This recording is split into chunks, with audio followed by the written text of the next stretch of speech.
right, thank you all for joining us this evening. Today is Monday, March 25th, 2024. The time is 6:03 p.m. At this time, we'll go ahead and call the meeting to order. Ms. Garcia? Mayor Tara Welter. Here. Vice Mayor Johnny Mendoza. Here. Councilmember Kristen Larson. Here. Councilmember Michelle Cordes. Here.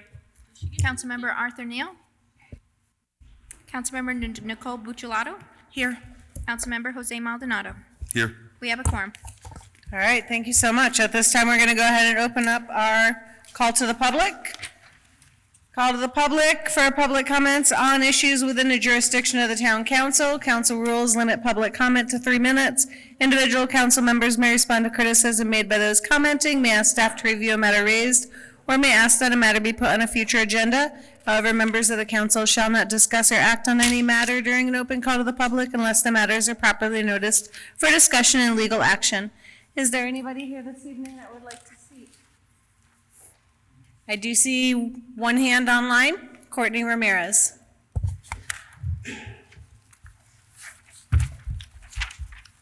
How refreshing it is to be able to join on Zoom if we can't be there in person. So thank you for voting that in recently. So I am still trying to learn this whole budget thing as a citizen, as a taxpayer.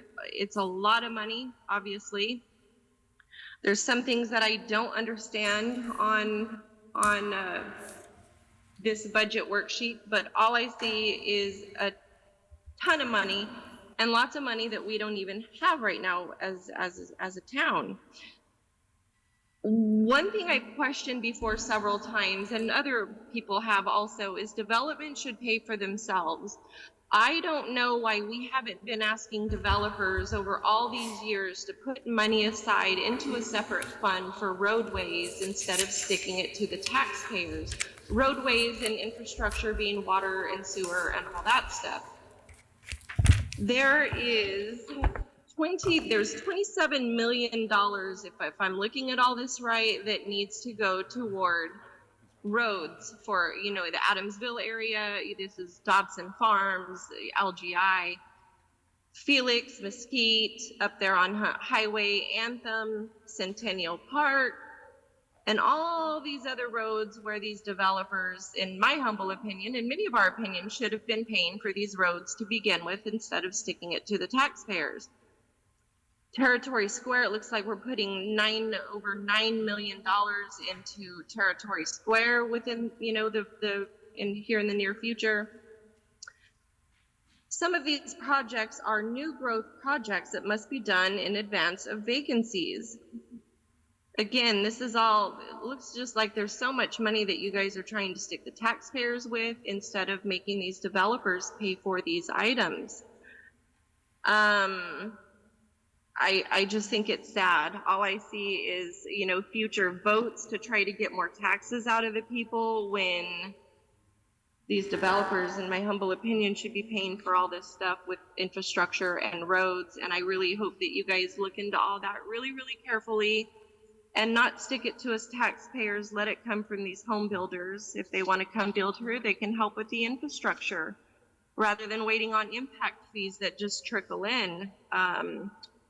I also noticed there's no money to fund the multi-generational center. Why are we spending a ton of money right now on infrastructure for Territory Square when we don't even have the money for the multi-generational center? So much of this just doesn't make sense to the normal person, and we always have lots of questions that we a lot of times don't get answers to. So that's my concern right now. I don't want to be taxed anymore. These developers need to be paying for a lot of this stuff. They want to build here, they need to pay for it.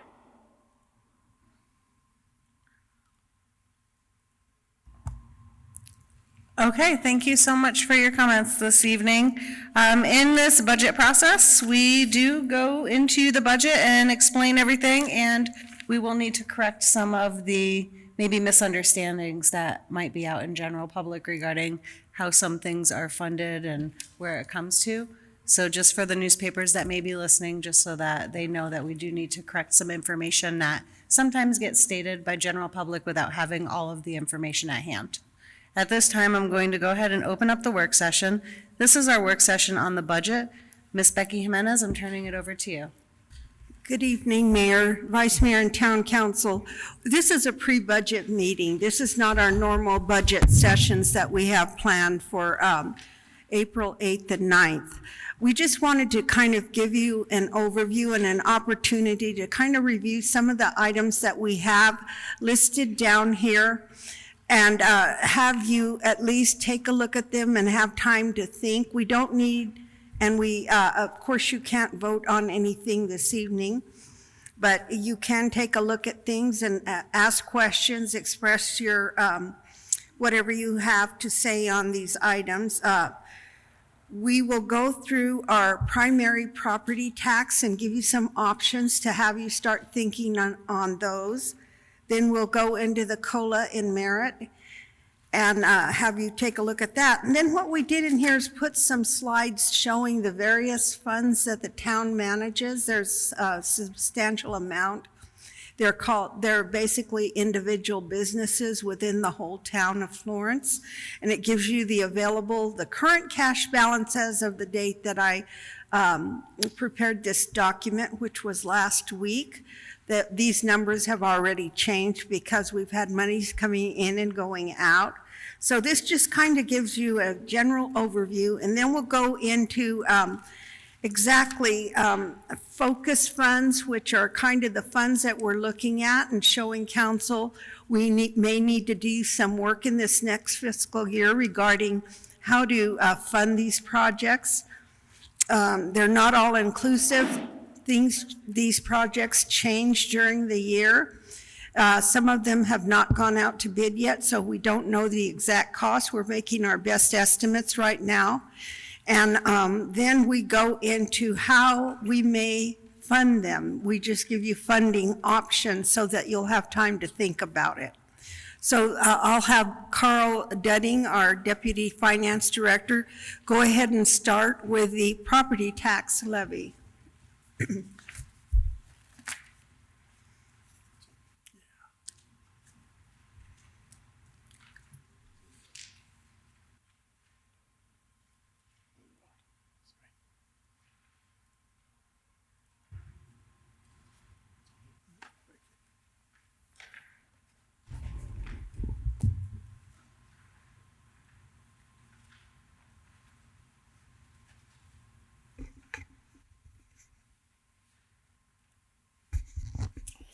Mayor, Vice Mayor, members of the council, as Becky said, this is a first look at our primary property tax, and we're going to present some options for you tonight.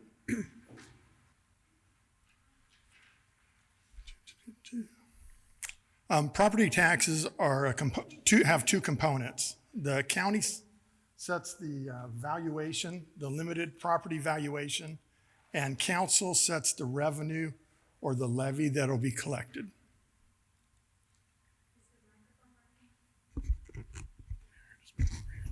Okay.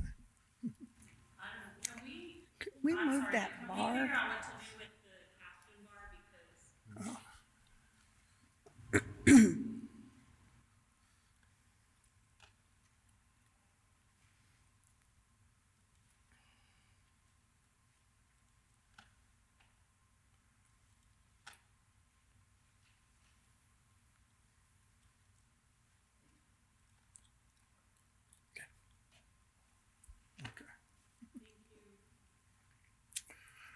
So our current year, FY24, Pinal County assessed all properties in Florence at $138.8 million. The new property assessed value for next year is, I apologize, it's $150.3 million.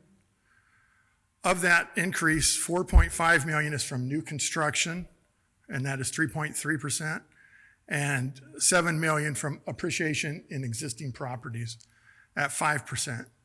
Each year, properties can only appreciate at a max of 5% per state statute. Again, the formula is the assessed value. We get up here every year and call it the net assessed value times the levy rate equals the annual levy And again, Pinal County sets the valuation, and town council sets the levy or the revenue to be collected. And the rate is determined by the levy itself.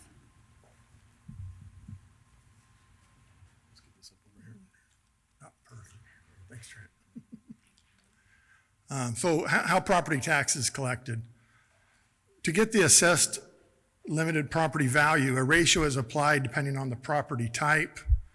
There are three types. We have residential is at 10%, vacant land is at 15%, and commercial is 18%. And again, you take your limited property value times the assessment ratio, divided by 100 times the levy rate. And I'm going to flip between this next two slides because I wanted to give a live example with an actual property tax statement on a live property that is in Florence Core in Sunrise Estates. And so the limited property value the county assessed on this property was $129,472. It's a residential property, so the ratio is 10%. That gives us an assessed value of $12,947. When you divide it by 100, that gets you $129.47.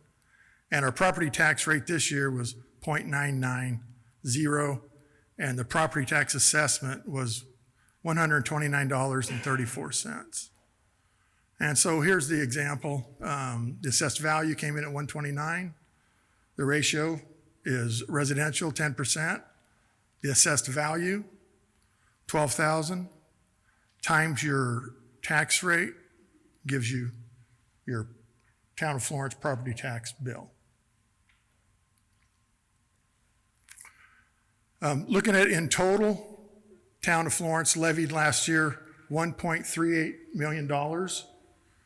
We've provided 4 options here tonight. Council can set the levy at any amount up to $1.591 million. So option A, here we go. We'll have to kick it on. Option A is setting the levy at the same revenue we collected last year. And so that would be an increase of 0. And that levy rate would be 0.9226.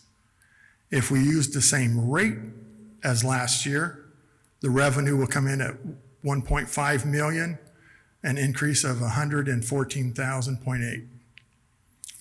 We provided a midpoint from 0.990 this current year to the maximum rate of 1.0589. And I don't know if there we go, I can move that. That will bring us in at 204,000. So our max levy we can do next year is 1.59.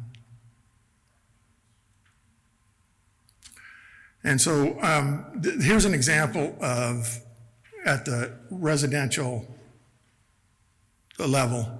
And so in FY24 this year, the average LPV was 144,000 on a single family home. We know this is not the appraised value or market value. And so that provided a tax bill of $145 this year. Next year, if you remember, we had a 5% inflation. It was capped at 5%. And if we use option A, that'll take their tax bill from $145 for the year to $140. So that's a drop in $5. Option B would be using the same levy. That would increase this property's tax bill by $7. Option C would increase it by 11. And option D, the maximum revenue levy, would be increase it to $16. Here's another live example, Sunrise Estates, which I just showed you before. The tax bill this year was $129. If we go with option A, it'll drop this actual bill down to $4, B up $7, C 11, and D 17. Here's a property in Merrill Ranch, CFD 1. The assessed value was $160,000. Option A, this person would receive a $5 drop. Option B would be an increase of $8. Option C, $13. And with a max levy, it'd be an $18 increase year over year. So again, here's the aggregate impact on the various levy rates. Nothing's to be decided tonight. We'll bring this back on April 8th to review again, and we'll hold a public hearing like we always do in May and bring it back for a second reading and adoption based on council's desired levy rate. Carl, if I could just interject for a moment, because this is a question that we always get from our citizens, and what a great time it's advertised, and everybody has an opportunity to listen.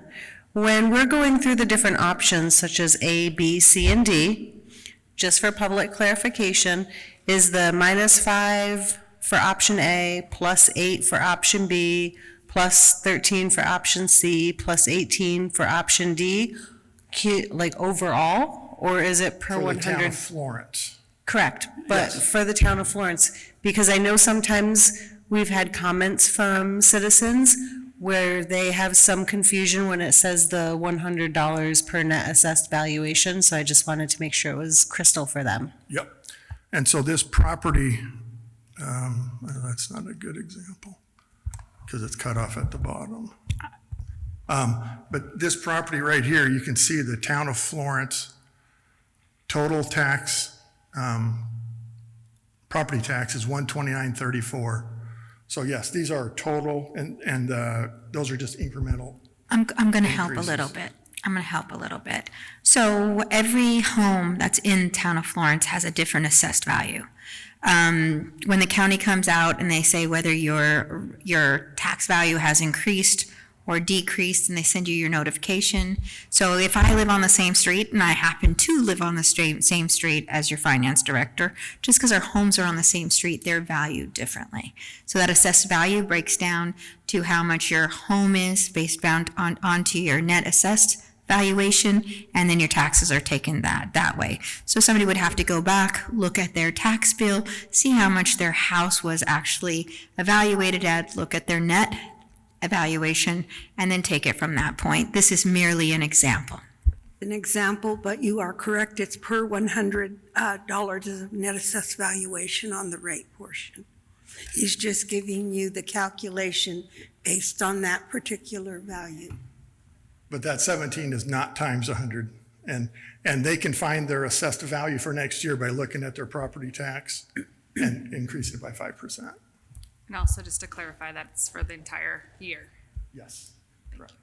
Anytime we have an opportunity to just clarify it and communicate it, it's a benefit to everybody.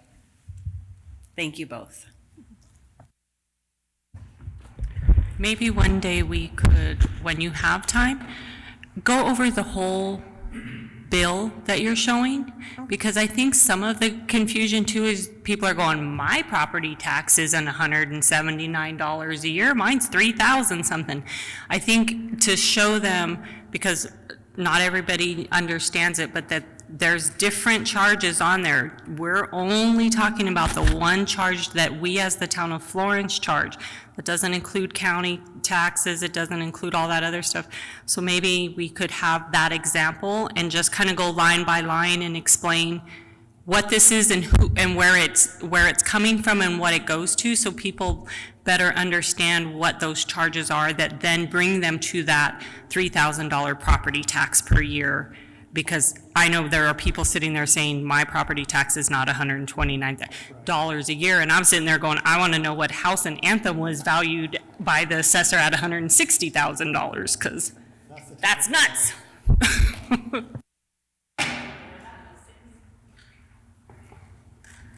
to bring up your PowerPoint, or how do you want to? No, that's okay. No. I think we're going to leave it right here. If you want to, if you want to.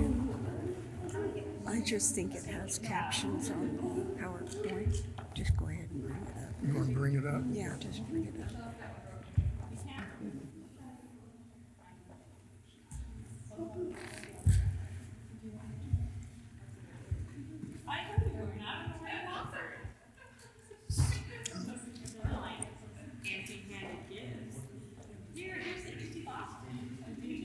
You can just leave it up.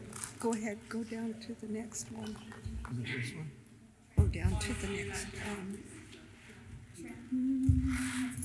Go ahead. Yeah, go to the next one. Okay. Sorry, Trent, yeah, we're gonna do this one. Okay. Okay, council, in our discussion in previous years, council has directed staff to maintain growth in employee wages. So what we have tonight is kind of like I sent you several scenarios of how much a cost of living increase would be under different scenarios and a merit. I did want to make mention that we checked the Arizona cost of living, and currently it's listed at 2.7% from a year ago. And then the federal is 3.2 from a year ago as well. And this is a Social Security basis. So we have recommended or put in, as an example, a 3% to be applied to the employee's wages if you utilize the cost of living increase. Okay, so if you use the 3% cost of living increase, the total would be $510,588. And as you can see, 85% of that impacts the general fund. So the majority is in the general fund. This is on page 2.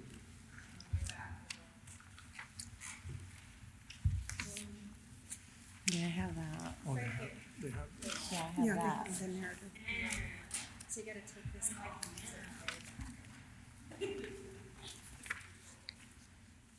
Is everybody there? Page 2?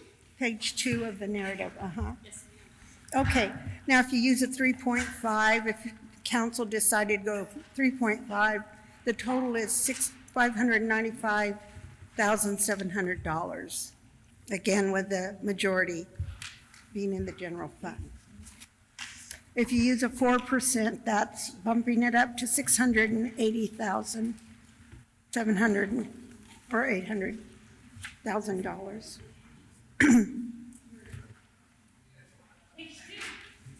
She's reading from this page too, and then we have this here. Getting me chairs.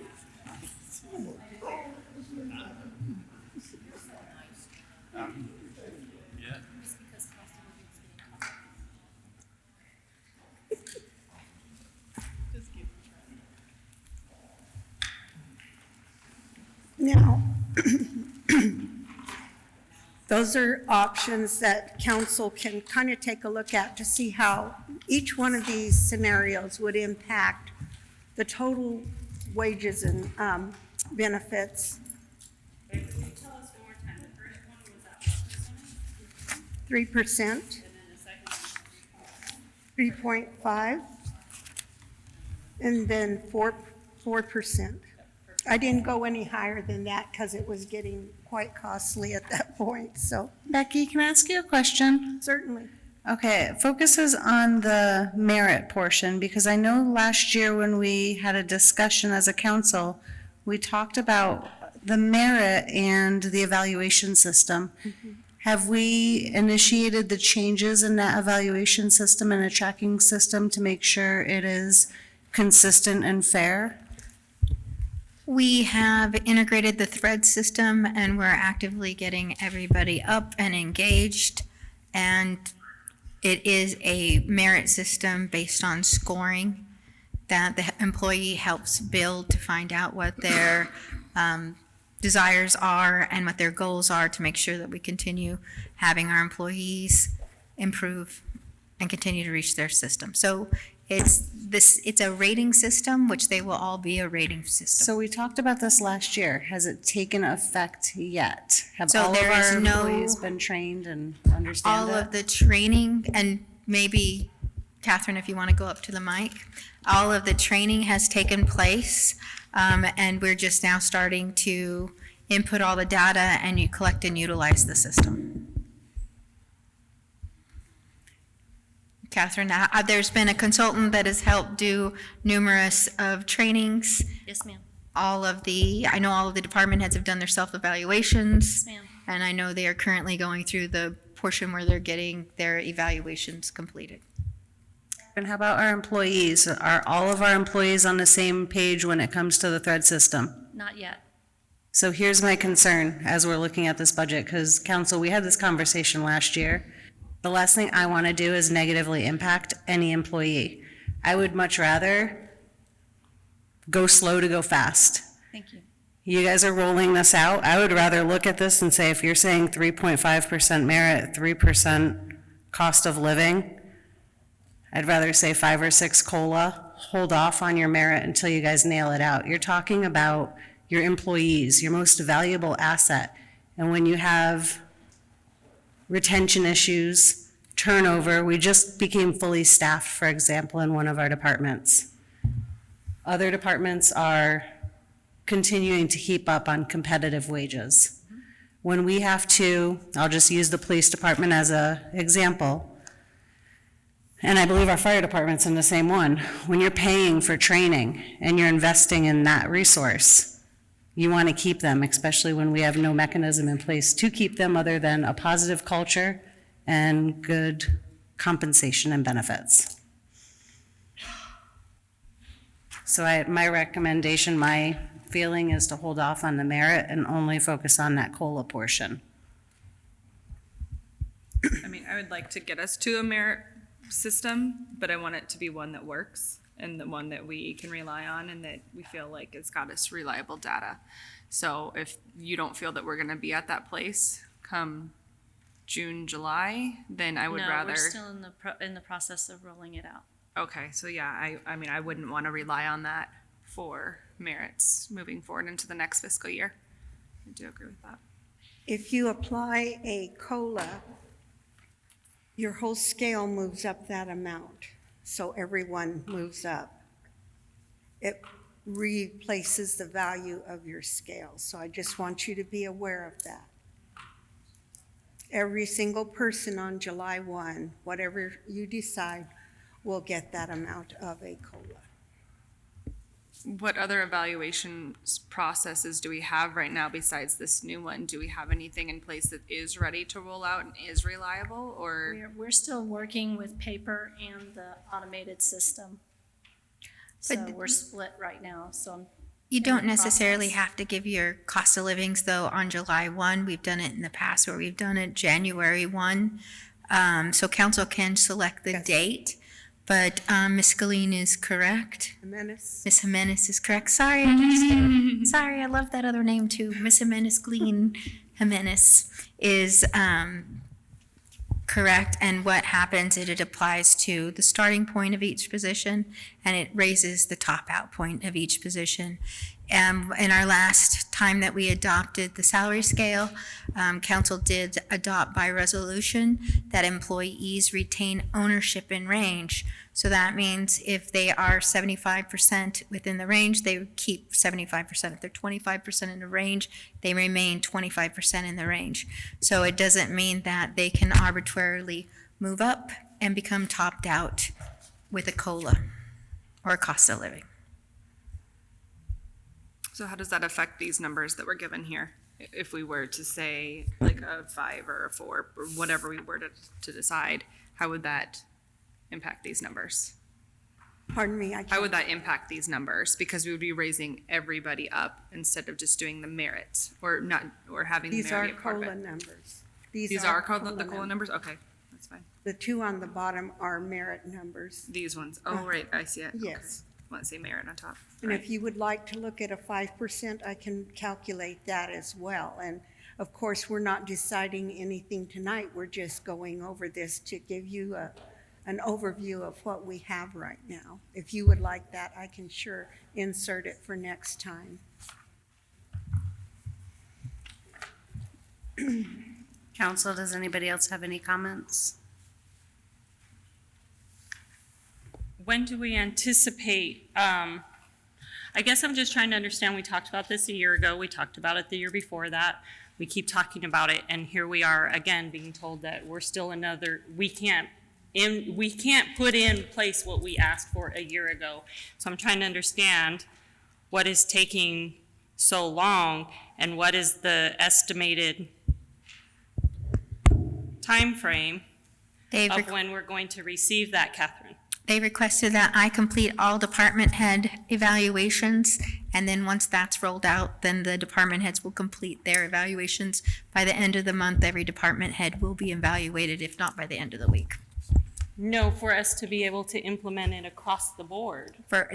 Then going to the department heads, and they'll implement from that way. So they're trying to roll from the manager down, and so that's where we're at right now.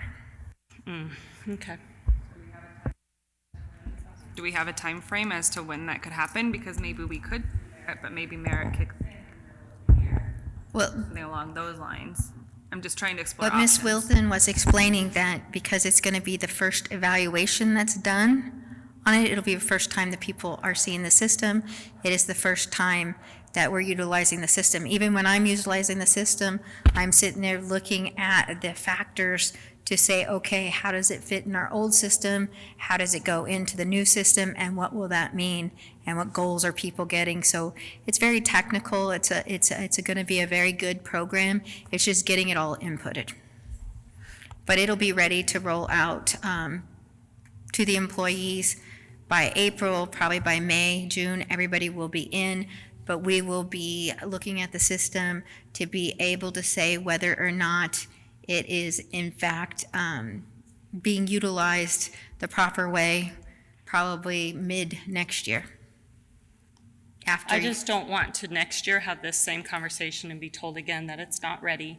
And me personally, I would like to get to a point where every year this isn't even a conversation for us anymore, that we just have a set standard of this is what is going to happen every year with raises, this is how it's going to go, because the conversation keeps coming back to council. And for so long, council didn't give raises. And that's not fair to the staff and the employees who dedicate their time here. So at some point, council has to stop having the conversation and just implement an overall raise structure and allow that to go and just be part of, just know that's part of your annual budget, that this is our year's raises, just like we do with retirement. And you know every year that that's going to be a chunk. But this point, we've been waiting a long time, we've asked for this, and so I'm just trying to understand the delay and why it's taking so long to learn this system and get it out, because if we asked for it a year ago, my frustration is here we are a year later and we're still trying to figure it out. And And I agree with you, and we've tried in the past and we've had conversations, because what I'm hearing from you is like a step system to where you know every year what you're going to have, but there's always been resistance from staff whenever we've asked for it. And I didn't hear her ask for a step system. I heard her ask for a percentage system. I want to, it's really the same I thing. believe it.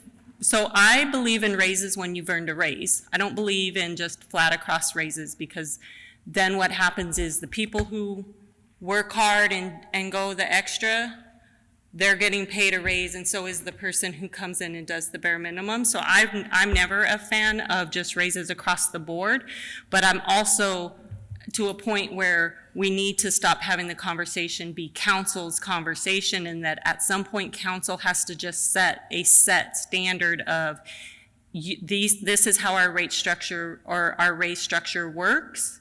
And if, however it is, if it's merit-based or whatever the system ends up being, that then if you're an employee and you're meeting all those somebody help me out here.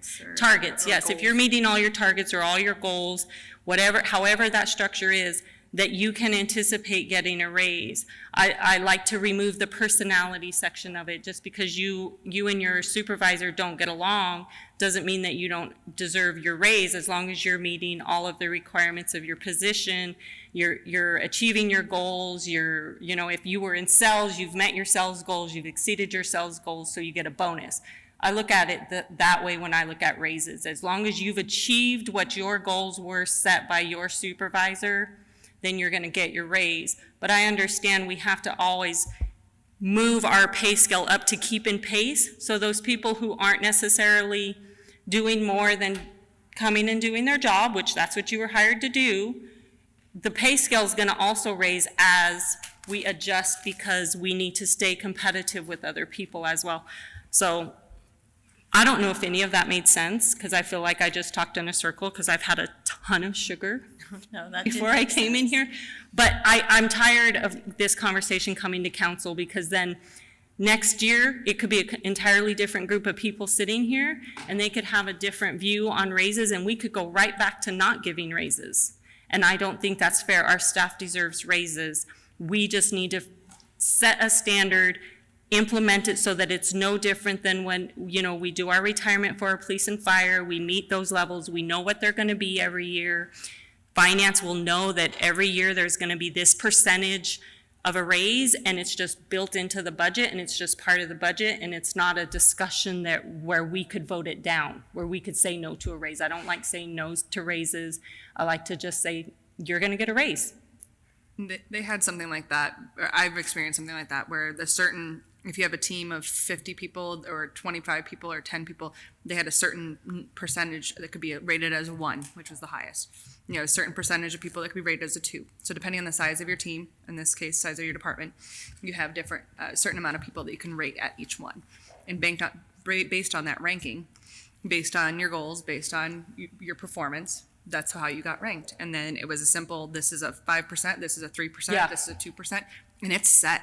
So that way then you guys can budget going forward. Well, we know that we have this many people in this department. They're gonna pick one person at this point. We have a range of how much that money is gonna be, and it's gonna make everything simplified.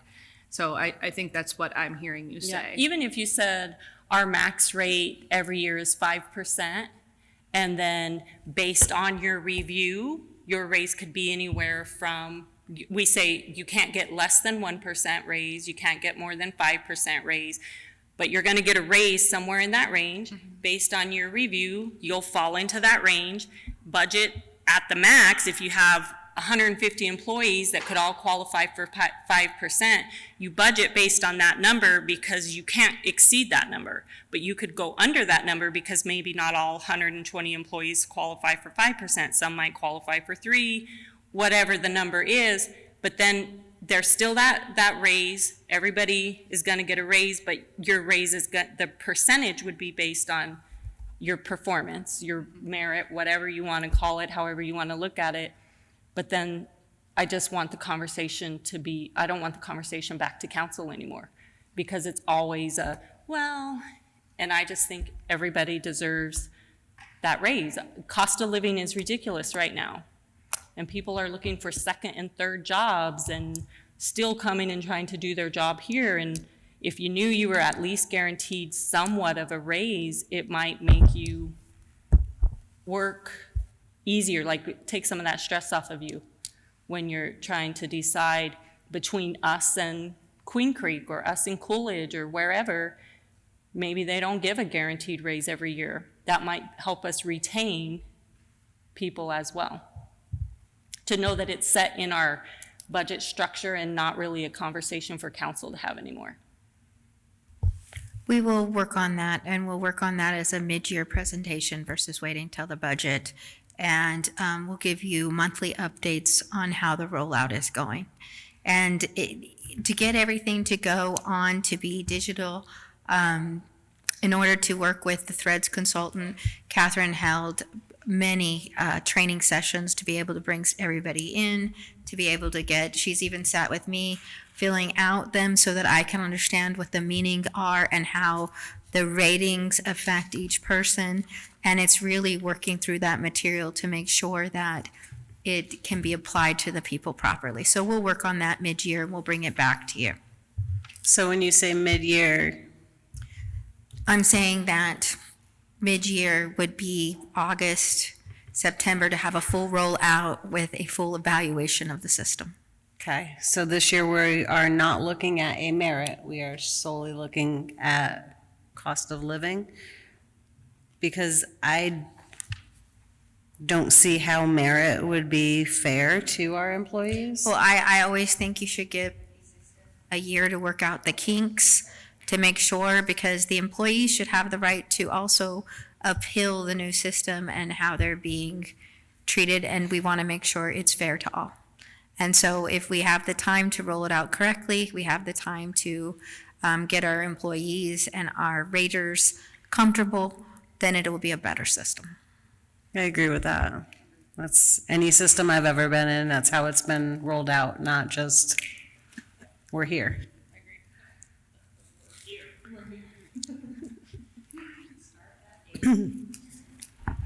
Okay, council, our next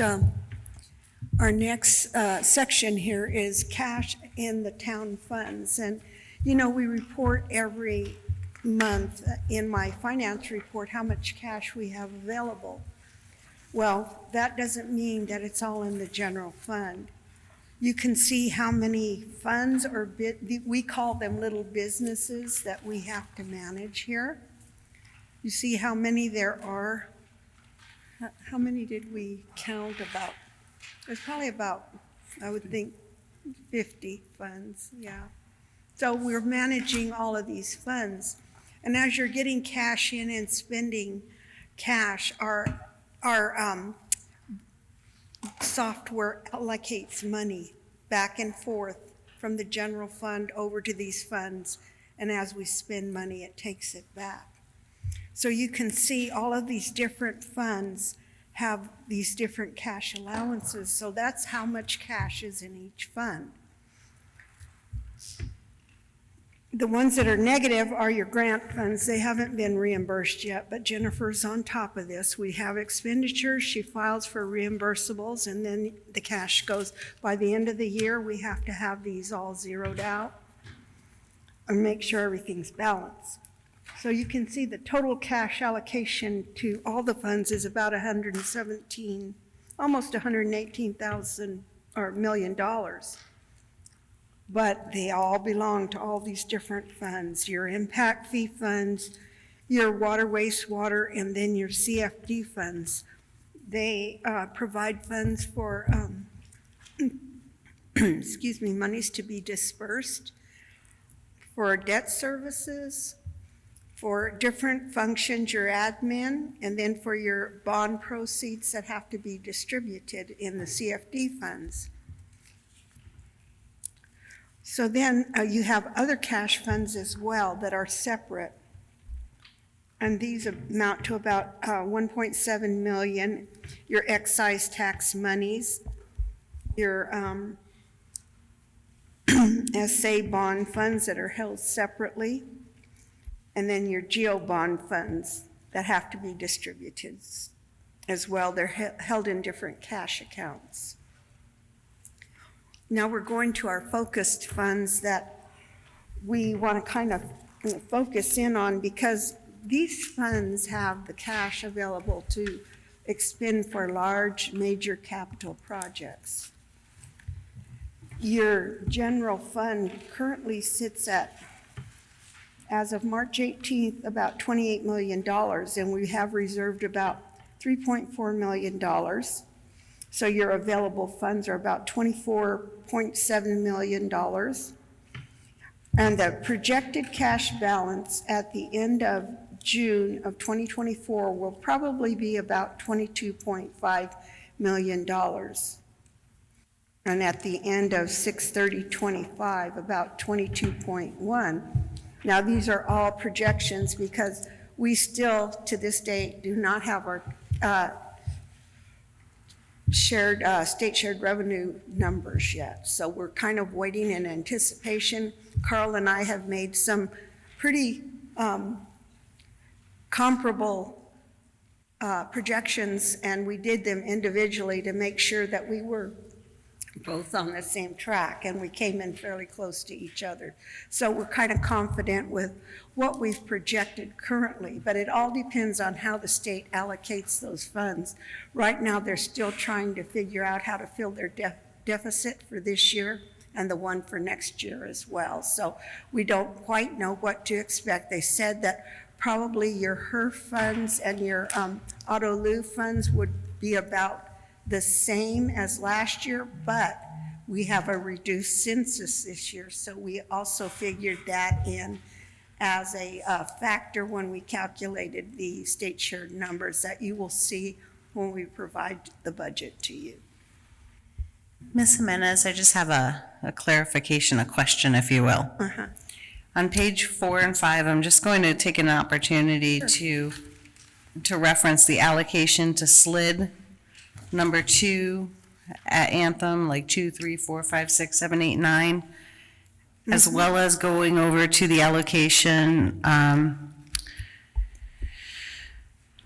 for the transportation development impact fees. Yes. And then going down to numbers 910 to 958, which is the allocation to MRCFD for the debt service. When that question arose earlier during call to the public, and we're talking about money spent on infrastructure and roads, could you please tell us where this money comes from and how it's? Well, your SLID money comes from your ad valorem levy, and it's only based on the amount of electrical charges that are made per month. So we go in and do an estimate on how much electricity we're going to need for the next year, and then we look at our fund balance to make sure we have a little bit of money in there just in case, and then we project out for 4 months into the next period, because we won't start receiving our property taxes until that time.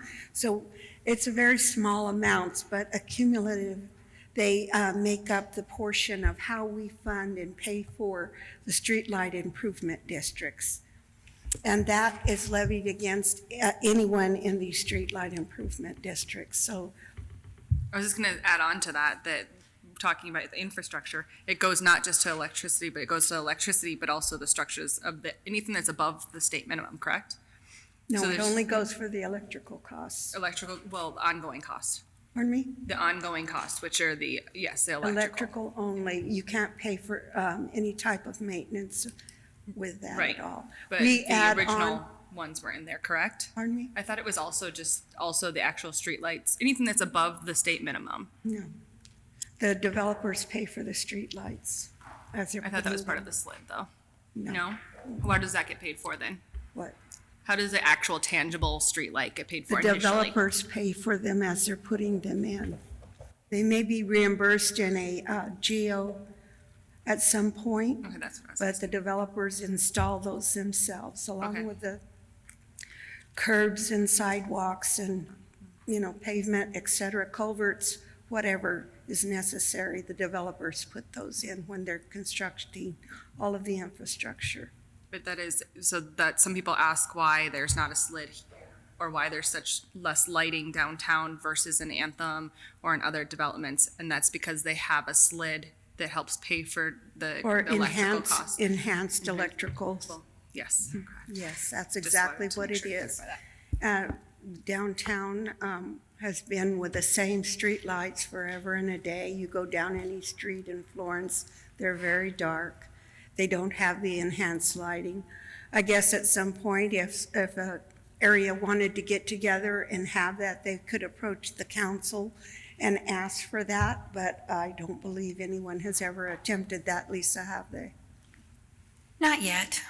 I tried to get my community to do it because I think we're dark, but they didn't want to. But you'll also note that Sunrise Estates Phase 2 has a SLID, Bisbee Ranch has a SLID, Western Crossing has a SLID. All new development is required to come in with a SLID. Yes, And that goes back to the developer reinvesting into the property. yes. And then- The infrastructure, yes.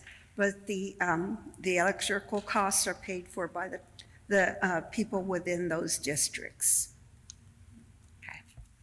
And then the same with funds 910 to 968. 958, my apology, the allocation. That's because that was bonded in that area for the improvements. That's the Yeah, incorrect word. okay, let's go through the impact fees. Now, those are collected every time a building permit is issued in a new development area. You have to remember that Anthem area is serviced by EPCOR, so we do not collect water and wastewater infrastructure impact fees there, but we do collect transportation, fire, police, and parks. So those are collected and they're all dumped into these impact fee funds. And that's what your impact fee study is based on, the infrastructure that's provided and to develop the fee itself. And then those monies are put in there, and then any new development is paid for out of these that can be funded. You have to remember that a lot of these developments that are coming in right now, and even some of the ones that are still developing,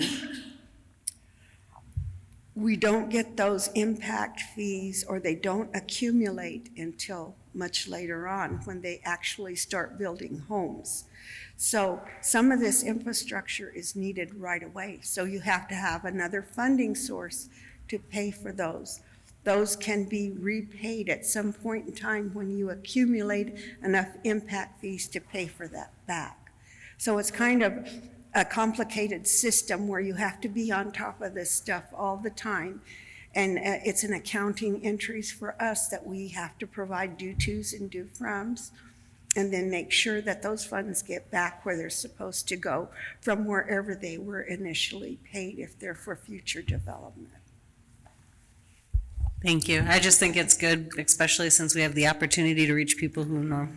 Right, and then Cannot on be the, here. you had a question on the bond proceeds?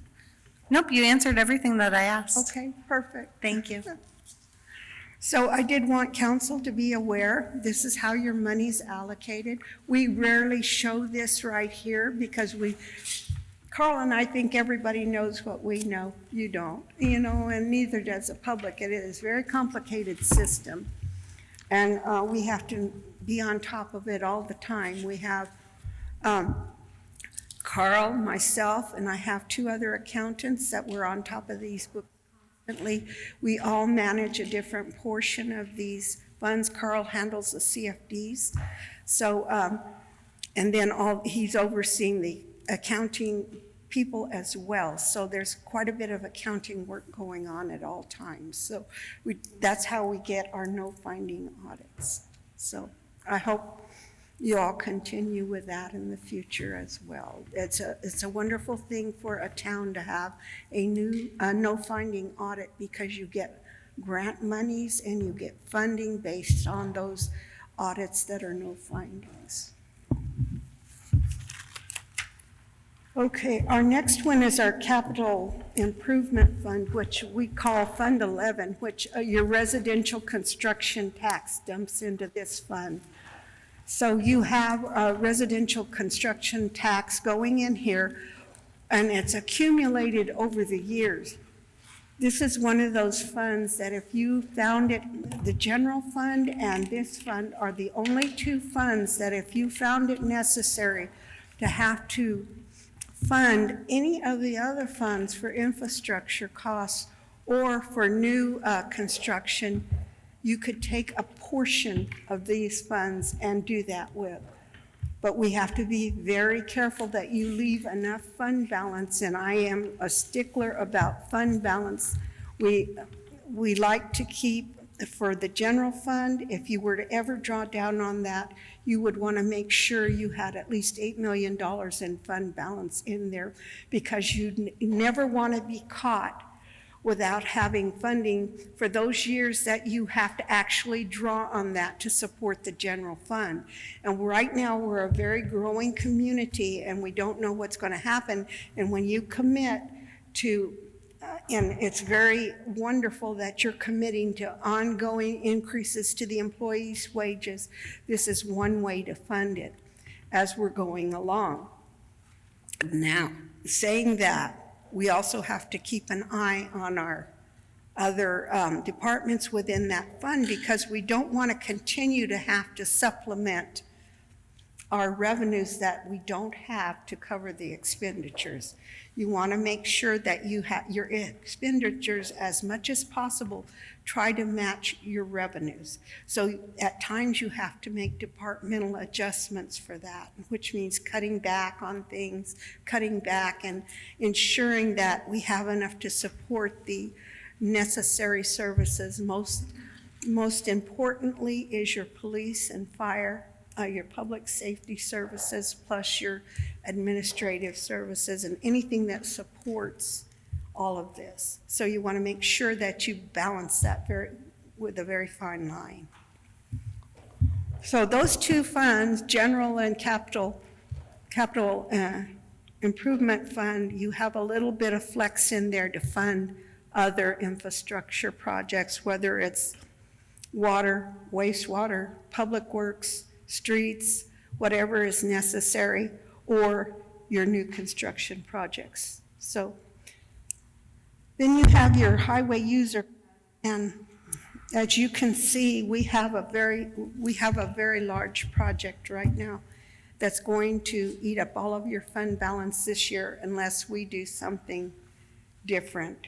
And that's what we're trying to show you, that we're going to probably have to make some adjustments in these funds, either by providing various loans or different ways of funding certain projects. So at the end, I'm going to go through the list of all those funding types, and this is just to make you aware that this is what you can do if you so choose. And we have to have this infrastructure because we're growing right now. None of this is not necessary. We've been holding off for many, many years until our population and our development felt it was necessary to go ahead with these projects. Your government construction tax fund, that's a funding source that I'll be showing you what I've kind of laid out for that, and it's going to help support some of these development projects that we're having. The food tax fund is, your governmental construction tax fund is your construction tax from any type of governmental construction in the town. So say the Pinal County or the state was building something, any of those funds that are sales tax, and it's a 4% on residential and on construction for government. As it's coming into the town, the accountant moves that money out of the general fund and allocates it into either the governmental construction fund or the food tax fund or residential construction tax. So she has to do an allocation based on the way that the taxpayers paid in a certain month. So she's moving funds constantly from one place to another to make sure that we get them in the proper funds as provided by ordinance in the 1980s, I believe it was.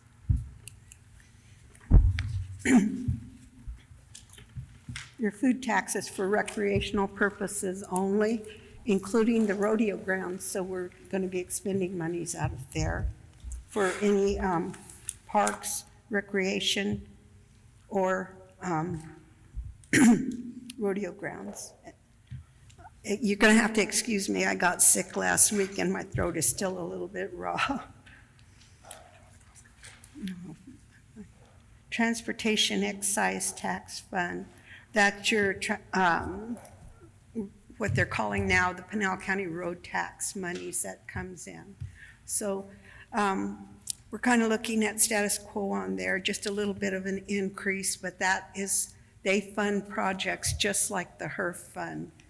So any type of highway construction or road construction, road repair and maintenance, the Public Works Director has an ongoing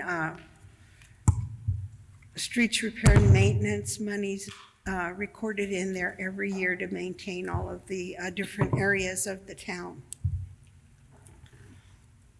Then you have your water fund. We currently are going to end the year with about $14 million in this fund. That's what we're projecting. But as you can see, in the next year, our fund balance is going to diminish quite a bit because he also has some very large projects in there. Also included in this is a $3 million move into the wastewater fund because the wastewater fund had such large projects, there wasn't enough cash to cover them. So went ahead and kind of budgeted for a $3 million move. If we don't have to use it, that's fine. But if we do, it's available to use. It has a good fund balance in it. We did go through the WIFA covenants, and it is allowed to transfer money from any other source, that funding source that you can, into the wastewater fund or the water fund, either way, as you find necessary. So we also are looking at possible WIFA funding in the wastewater fund as well, because if you can mitigate that upfront expenditure of, say, $8 million and move it out over several years, then you still have the ability to do other things within the fund. But we're going to have to take a look at that, and I've already started looking at that. Okay, so I think we've kind of gone through everything. I gave you some reading material on that, and we went through. Do you want to pull up the projects, Carl? Please.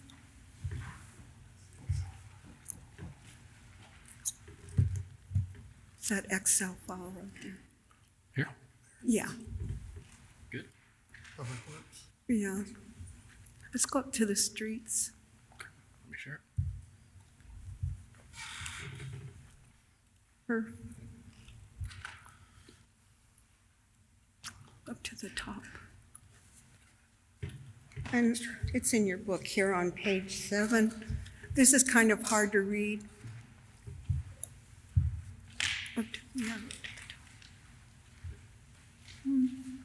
I did, Carl, go up to the top.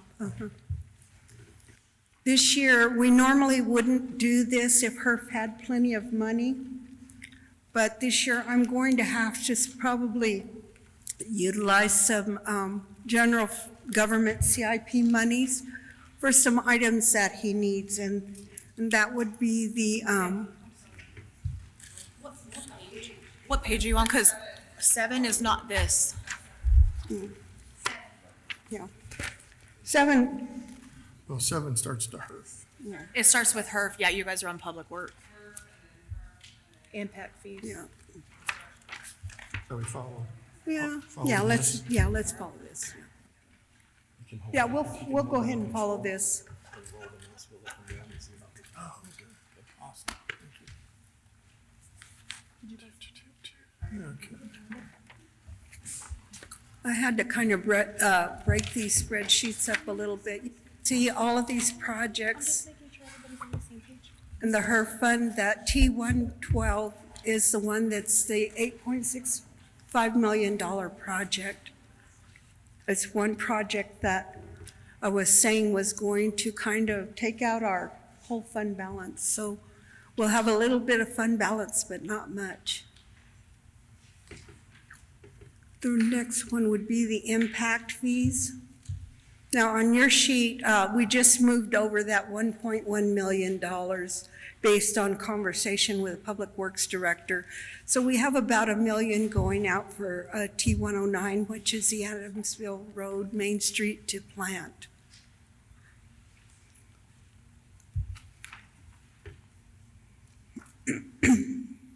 Okay. The construction fund, let's see if we can find that right there. We have the North End framework at 1.6 million. And then we have SU 105 Territory Square Phase 1 wastewater transfer out, which I'm going to transfer that with council approval. We'll transfer that out into the wastewater fund to, whenever you're dealing with the enterprise funds, all of their assets have to be recorded in the fund because they have a different methodology of accounting for their business funds, so you have to treat them as an individual business. So we'll be transferring out $190,000 over there. But what I propose doing here is any of the Territory Square projects that we have that can fit into the construction tax fund, I put them there as being funded from there. So as we go along, we have several projects, the Territory Square Phase 1, and then you have the transportation one as well, and we probably need this one because of our HERF and TET funding.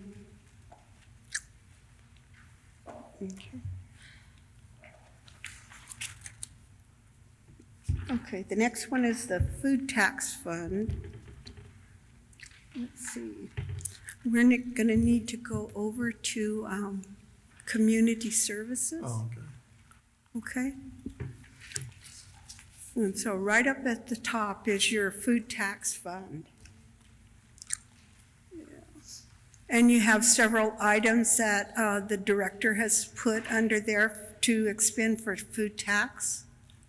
It's about 1.18 million Yep. in expenditure. 1.29, yep. Let's see.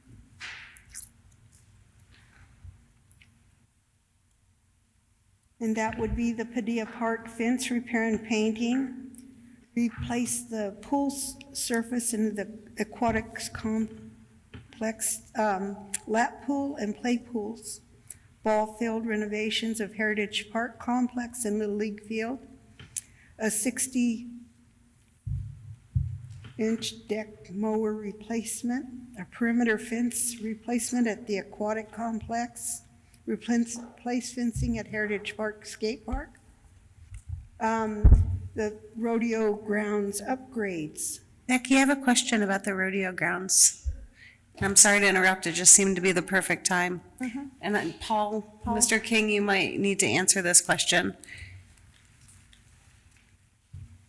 Please know that this is not my specialty or background, so I may need some assistance, but somebody who is in the rodeo world with barrel racing was asking if there was a hard pan and if we drag it.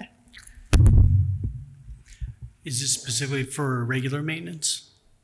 It's for the maintenance of the grounds because it's not just raking it, but, correct, like it's a lot drag. more. Yes, because from what I understand, there's a hard pan which could cause injury to horses if they fall. And in the past, that's why we didn't always attract people. And I know we've been investing in a lot of maintenance and upkeep. Is this something that anybody has brought to your attention? Not specifically the drag or pan itself. To me, that would be moving, filling holes, et cetera. So I think that's where you're going with that. But there is a part of this plan that is designed this year for parking lot and then next year for construction for improvements of parking in roadways. So that, if that answers your question. It doesn't answer my question, but what I will do is I'll reach out to the person and you can also communicate with the people that are taking care of the rodeo grounds and just make sure we're putting the financing where it's best going to be served for the usage. Sure. What I can do is go ahead and get their regular seasonal maintenance plans so that we're understanding what they're doing out there as a concessionaire. And I'm sure Mr. Foster knows, I just did not have an opportunity. If you use the words hard pan and does anything need to be done, he could direct you. I'll go ahead and reach out to Mr. Foster and do that for you. Thank you. So I have a question for you, if you want to just stay up there. So when you just said, it sounded like parking is one of the main parts of this budget, is that correct? Parking is on the budget this year. It was on last year's, this current year 24 budget. We needed to add a design step into this. So this year we are designing with a drainage plan. And next year we've added that in for construction of that plan.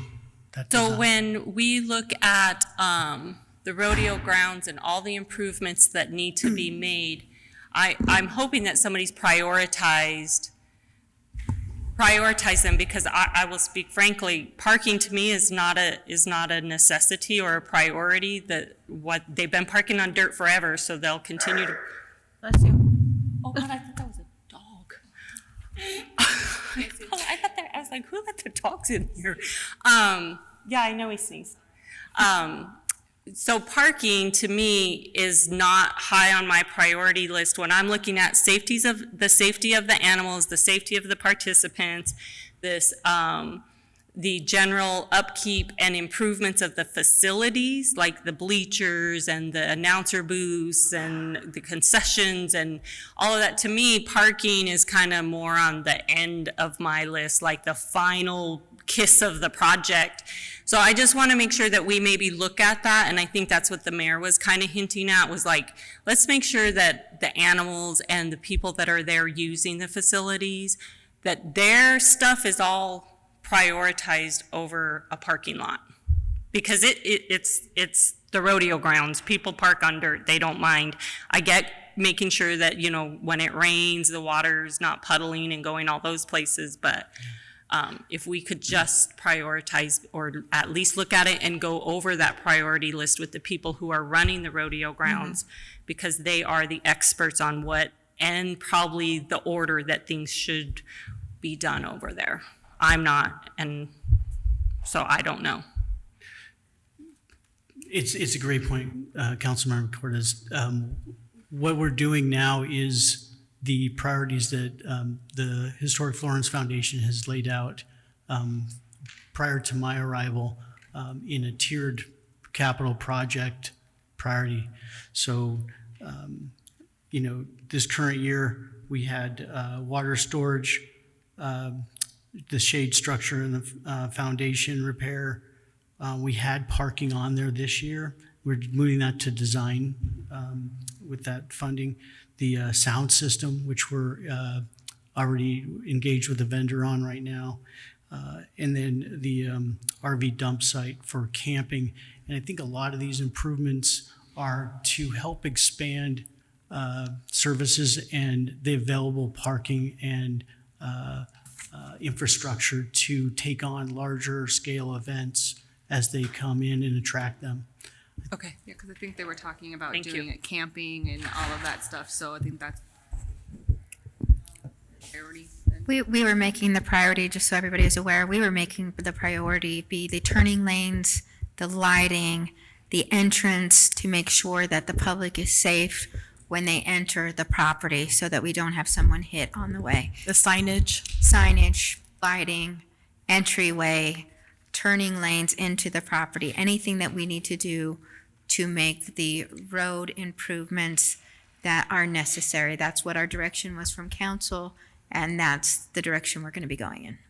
That makes sense now, because when you turn in there, you do miss it. People do have to flip around and come back, so that makes sense. But when you say parking lot, I would assume the parking lot, which is fine, because they have the logs put up and it's, okay, thank you. So Paul, I also have a question before you leave. So my understanding is it's still BLM land, right? The rodeo grounds? Yes, it's a long-term lease. Okay. It is a patent that has been issued to the town of Florence, so it's a BLM patent. And as long as it is being used in the way that BLM has requested, it's an equestrian park that is being used in that manner. If the town of Florence stopped using it in the matter, we would either have to change our patent type with BLM, or they could ask for the partial back. But right now, we are using it underneath the patent requirements, and we are trying to complete all improvements that would be necessary on the lot. So once the patent improvements are complete, then it's said to be turned over to the town of Florence, and we don't have to worry about that anymore. So it's not a long-term lease. It is actually a patent. We don't pay for that. We pay for it with the upkeep of the land and the improvements to the land. Okay, thank you. Yeah, I was just asking because I know like one of our sister cities, Apache Junction, they actually went to BLM and they actually purchased the land from BLM. So I didn't know if that was something we were looking into or if that's something I have to really look at if they're gonna give it to us. No, you don't. So as long as we are going through with the patented purpose for the land, again, it's an equestrian park, then you do not have to purchase the land. BLM also has other lands that can be used. And so a municipality may ask for property and they could purchase property that is owned by either state land or by BLM. If you remember right, when we were doing the Post and Butte Trail system, we went to BLM and we asked for our Post and Butte Trail system to include additional property. So we expanded our patent with BLM land. So we did not purchase it, but we expanded our patent. Okay, thank you for the clarification.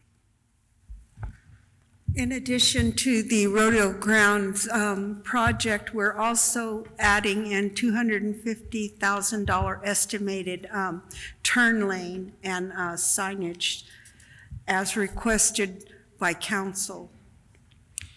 It's just not on here because it was a late project that I just put in on, I think, Friday, I believe.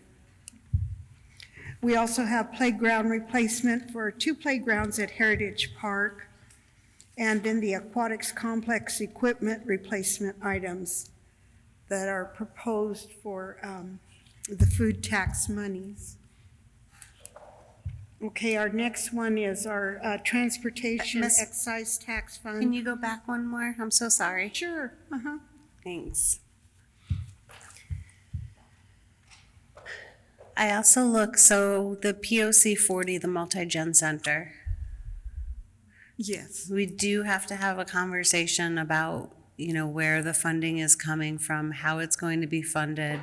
And then just, I don't know what other council members are hearing, but I know I'm always hearing, are we listening to the citizens? Do we know what the citizens want? And I know we have some great opportunities that we're bringing it out to the citizens so we can collect and give their feedback. So I just want to make sure that that's on record. We have it in here because it was put in as a placeholder because that's the way it is right now. That does not mean it cannot change. It may change in price, it may change in timing, however council chooses to go forward on this once we figure out, and then we can figure out funding on it. But we have to have a scope of work on it. I appreciate that. And I just wanted to make sure that everybody that had communicated had their comments heard and noted.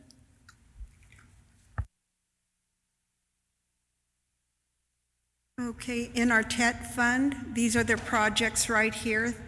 T12, Butte Avenue Bridge. Now, this one has been kind of held up with some governmental issues that we haven't been able to go forward on. But that amount is coming out of TET, and then you have a grant for $847,500 that ADOT has provided for us. That's the balance to create the total amount for that project. We have, as I said, the ongoing pavement preservation project at $500,000. The Public Works Director has a list of, or will have a list next year of things that he needs to do and which streets. T14 is intersection improvements at SR 79 and SR 287. And that's what we have in TET right now.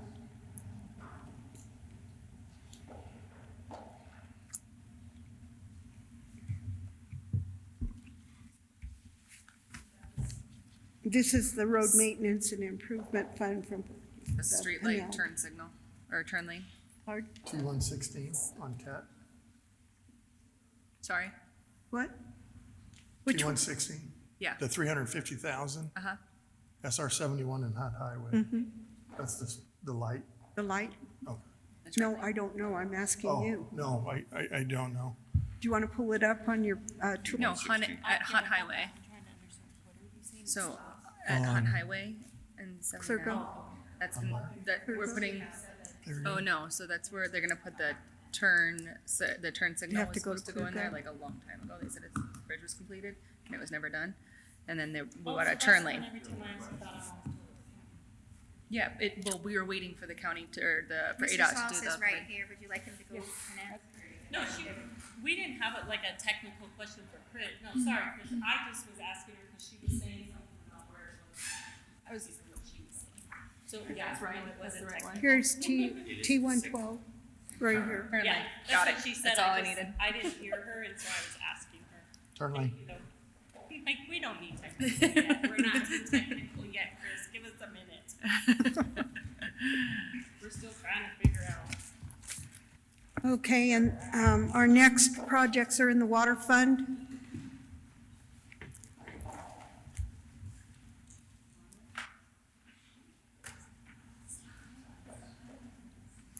Total equipment's gonna be about $285,000, with it being a valve exerciser and a mobile concrete mixer.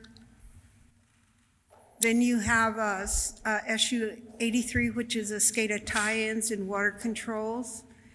You have Territory Square Phase 1 water. And W 100 rebuild well number 5 at 1.9 million. We have WU 38, a water line replacement, that's ongoing. 1 year he does a small amount, and then the next year he has 600,000. It just continues on like that in rotation. You have WU 91 water barn, but it's been placed way out into 2028 as a consideration in the future. And you have WU 66, the Adamsville Road water line at $2 million. This was a very interesting project because it had been estimated at 7 million. Was it 7 million, Chris, initially?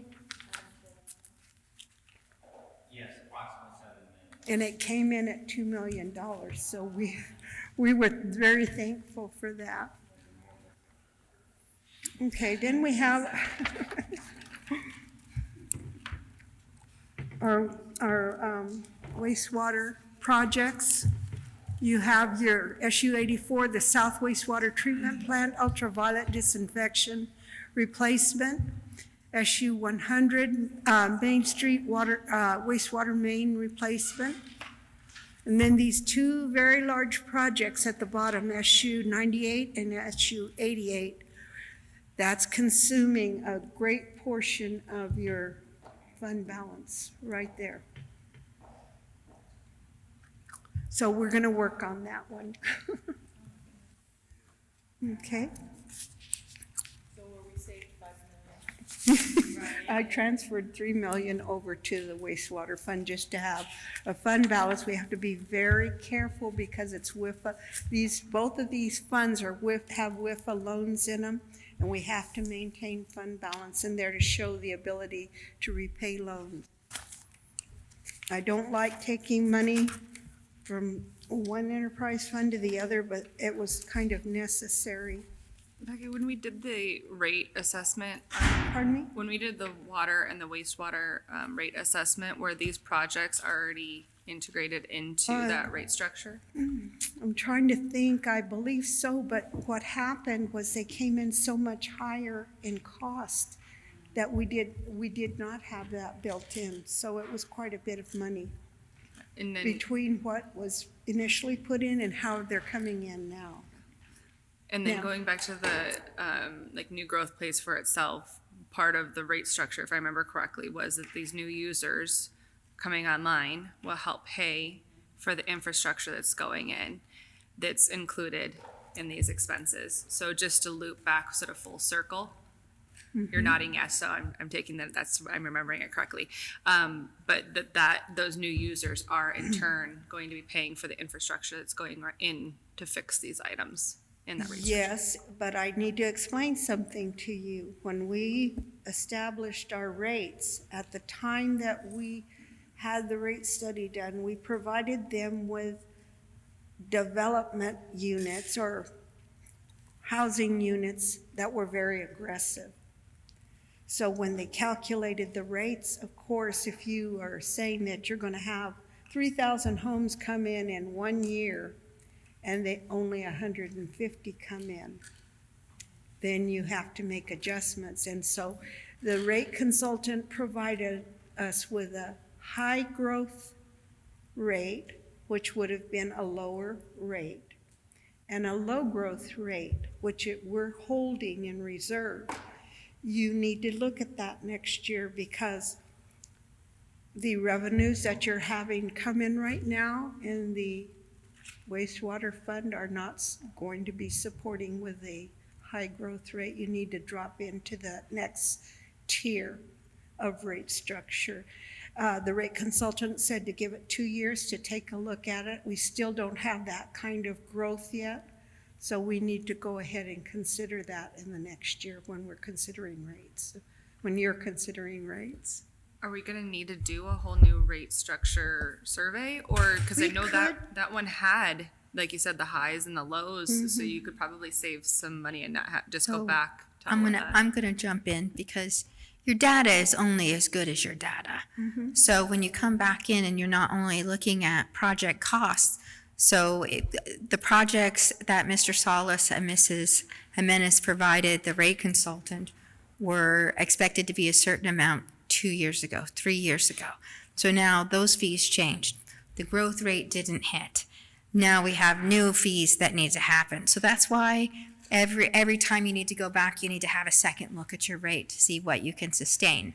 Nobody wants to increase rates, but enterprise funds have to pay for themselves and support themselves. So it's the one rule of government. Your enterprise fund will pay for itself.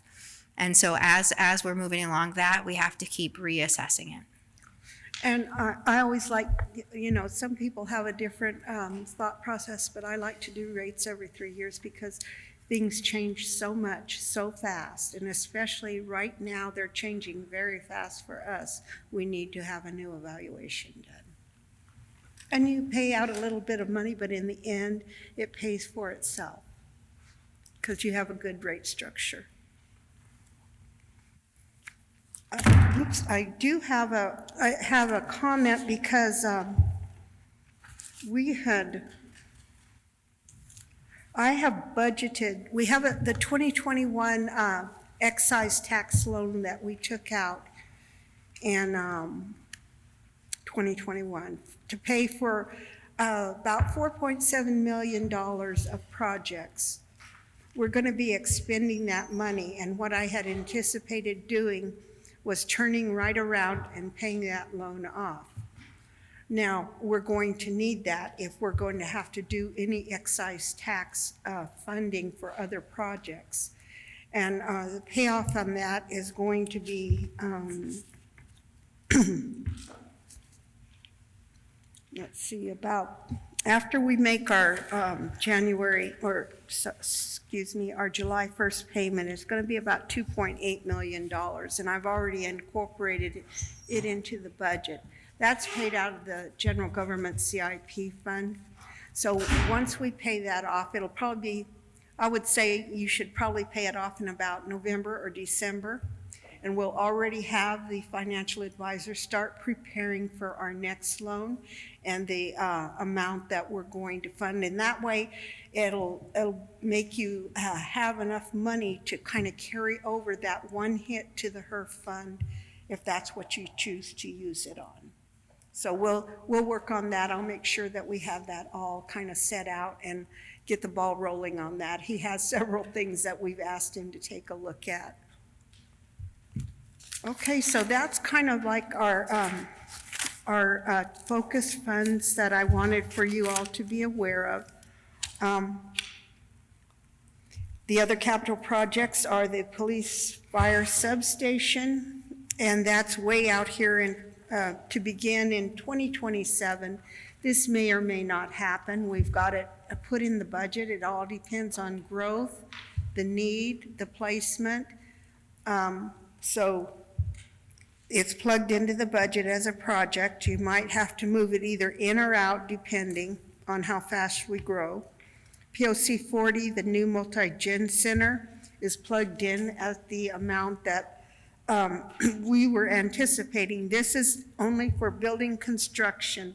Your other projects, your Territory Square projects that need development are already put into the construction tax fund and the water fund.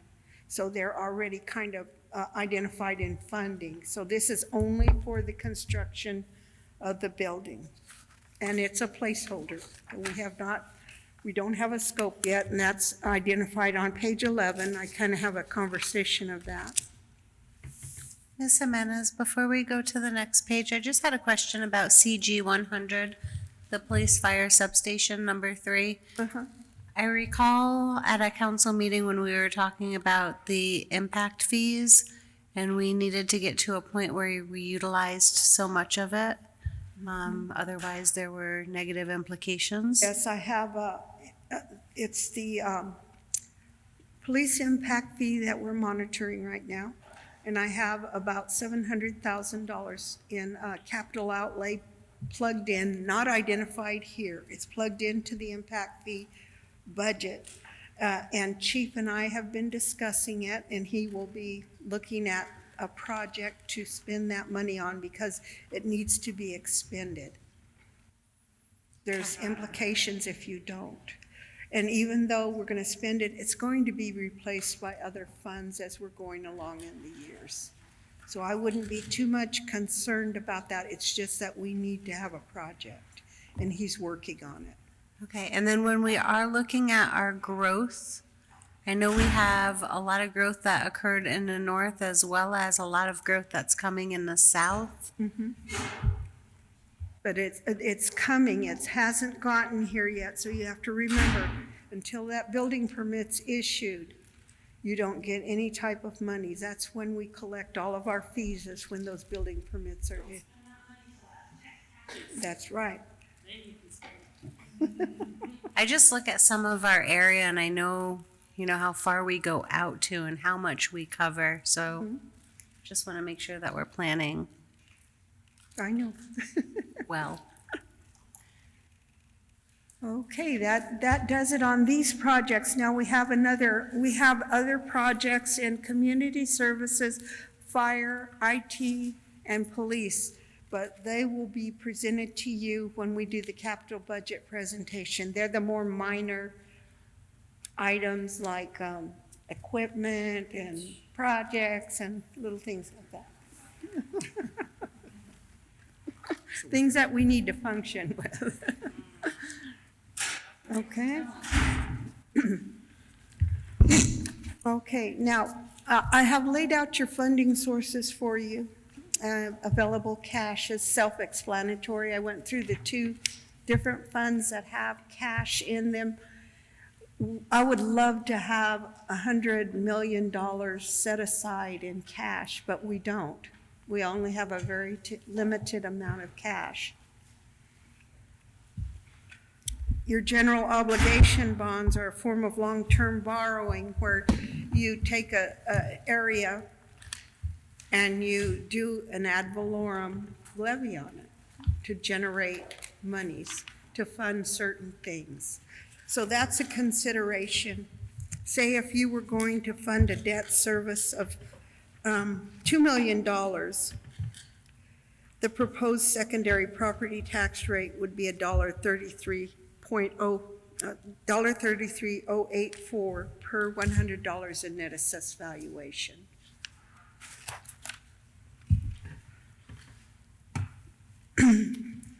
You have to consider, when you're looking at ad valorem, you have to look at all the other property taxes associated with within your community as well, and that would be your town's primary property tax rate, CFD ad valorem for general obligation bonds, ad valorem levy for street light improvement districts, and the CFD levies for assessments.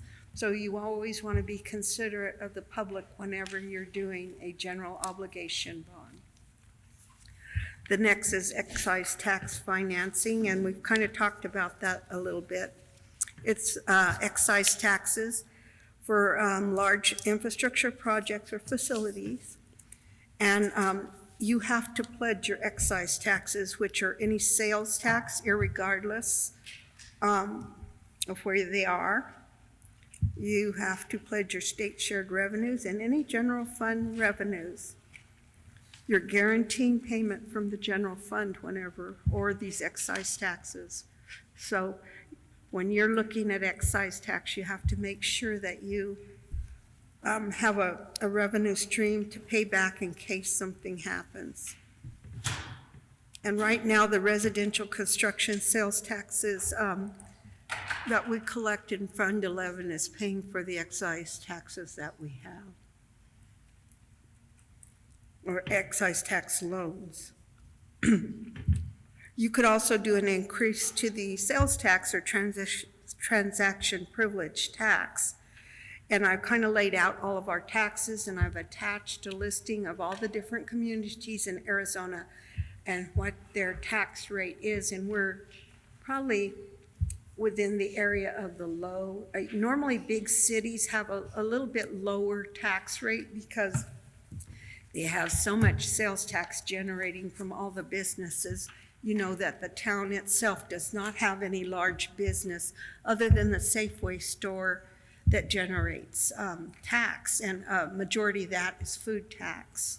So when we're looking at a transaction privilege tax, you could do this, and I've laid out how you would go about doing it.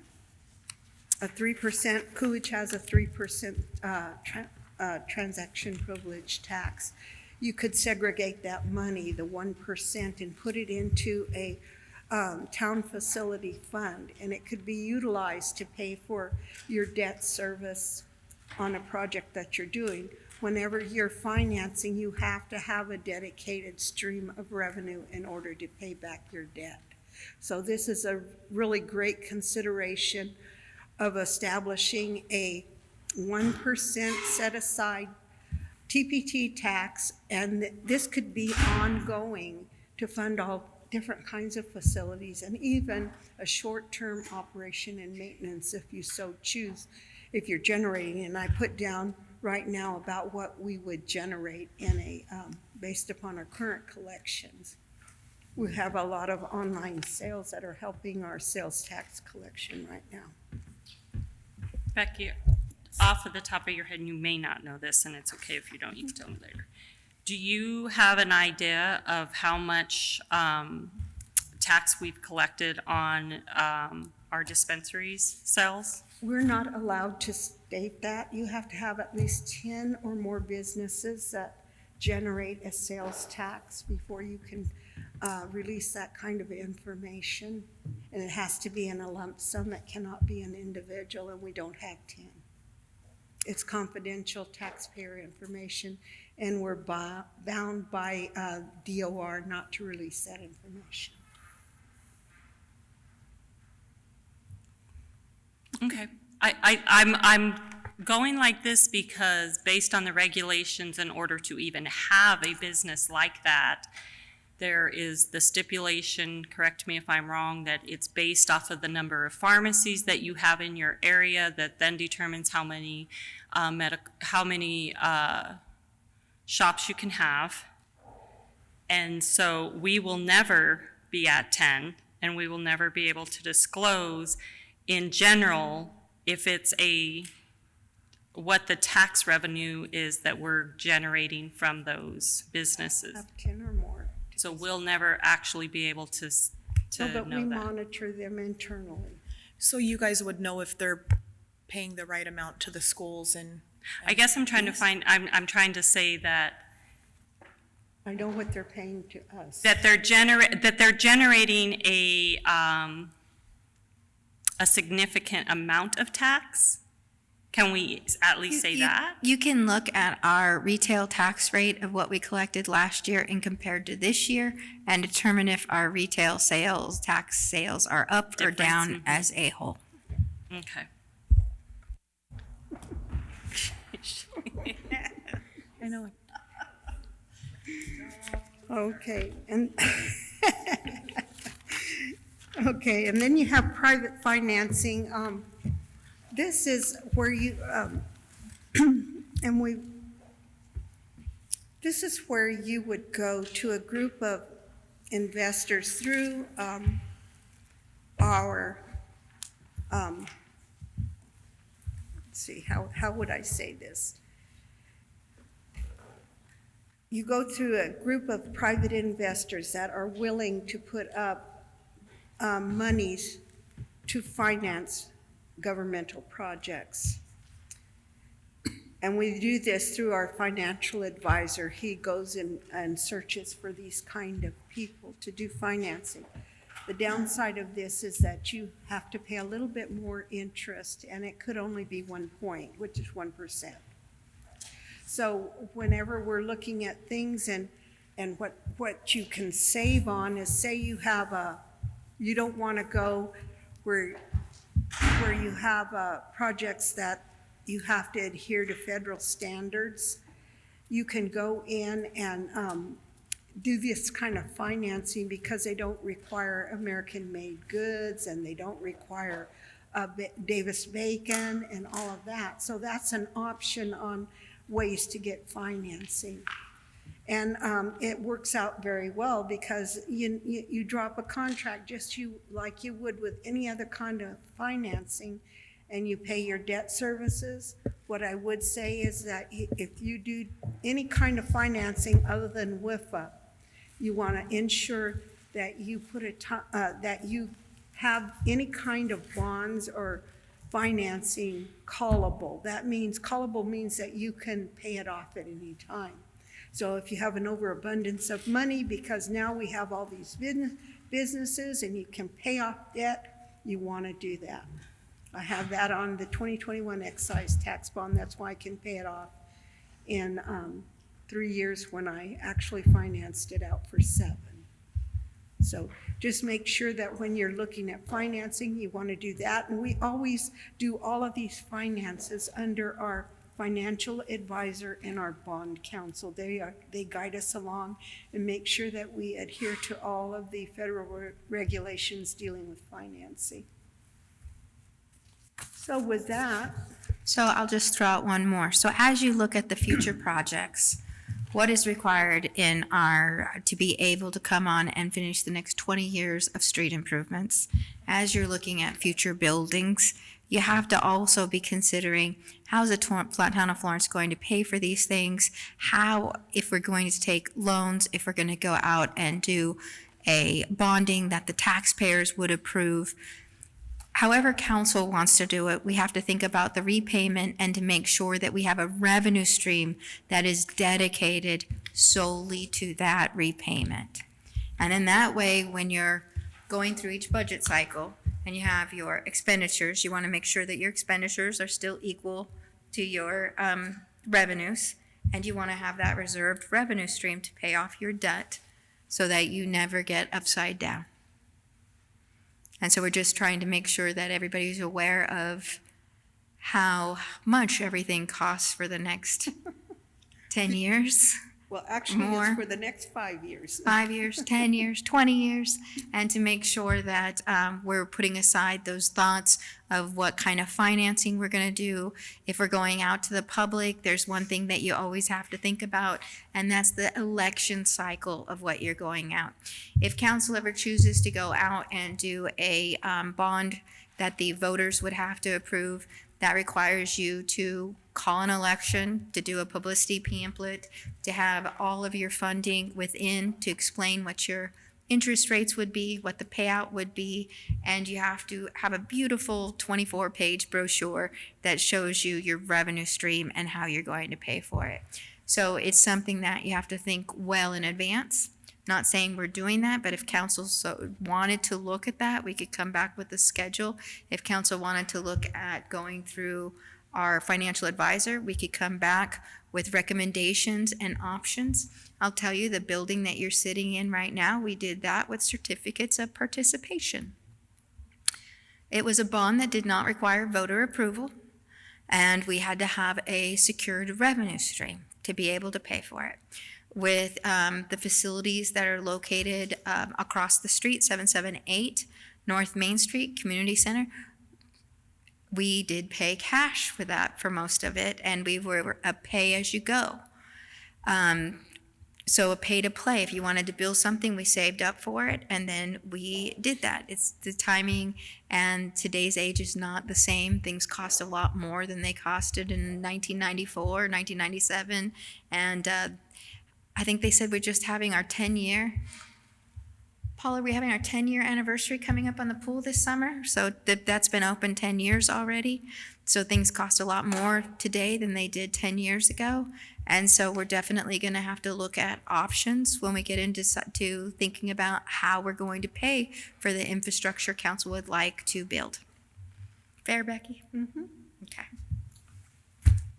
Any questions that you guys have? It's a lot to think about. Do you have information that you can re-review? And if you have any questions at all, please don't hesitate to call me. It's a lot. I know that, but it's things that we have to think about before we start entering it to projects.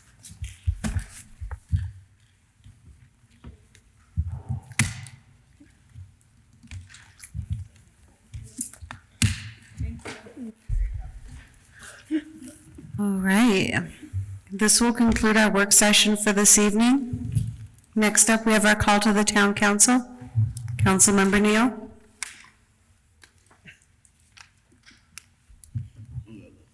Councilmember Buccellato. Councilmember Cortez.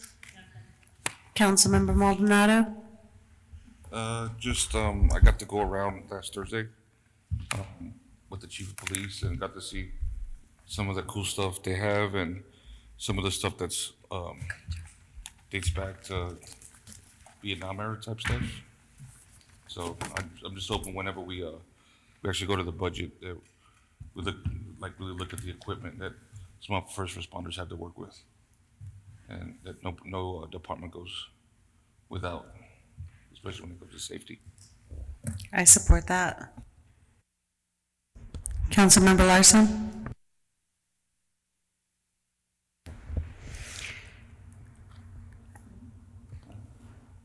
I don't have anything this evening, Vice Mayor.